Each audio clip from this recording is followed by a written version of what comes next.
السلام علیکم ورحمۃ اللہ وبرکاتہ۔ ناظرین، استقبال ہے ہماری یوٹیوب چینل پر مختلف مدارس کے اندر ختم بخاری شریف کی تقریبات رکھی جاتی ہیں۔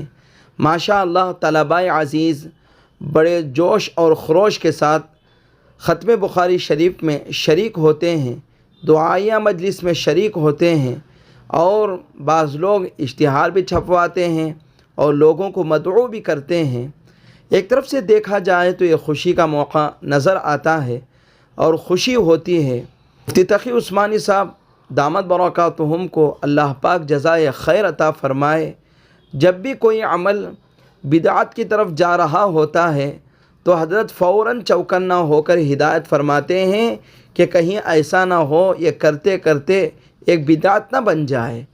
تو چلیے مفتی تقی عثمانی صاحب دامت برکاتہم نے کیا فرمایا ہے، سنتے ہیں۔ کچھ عرصے سے ختم بخاری کی تقریبات گلی گلی، محلے محلے، مدرسے مدرسے اس طرح شروع ہو گئی ہیں کہ مجھے ڈر لگتا ہے کہ کسی وقت یہ بدعت کا رخ اختیار نہ کر لیں۔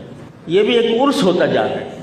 ختم بخاری کے اندر باقاعدہ لوگوں کو دعوت نامے چھپوا کر، اشتہار تقسیم کر کے، اور پھر لوگوں کو دعوت دے کر، اور پھر کہیں باہر سے کسی کو بلا کر ایک باقاعدہ اجتماع جو کیا جا رہا ہے، میری دردمندانہ گزارش یہ ہے کہ اس پر اب ہمیں نظر ثانی کرنی چاہیے۔ یہ وہ جگہ ہے جہاں سے بدعات کی جڑیں کٹی ہیں، تو اگر یہیں سے اس بدعت کے خاتمے کا بھی اعلان ہو تو بڑی مہربانی ہوگی۔ یا میں کہتا تو نہیں کہ بدعت ہے، لیکن بدعت ہو جائے گی اگر زیادہ اس کا اہتمام ہوا۔ جی ہاں دوستو، شیخ الاسلام مفتی تقی عثمانی صاحب دامت برکاتہم نے بالکل صحیح فرمایا ہے۔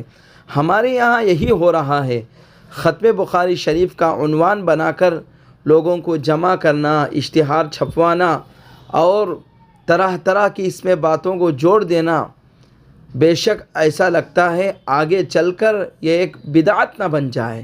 یہی وجہ ہے مفتی ابو القاسم صاحب نعمانی دامت برکاتہم نے صاف طور پر اس سال اشتہار چھپوانے سے اور اس کے اعلانات کرتے پھرنے سے منع فرمایا ہے۔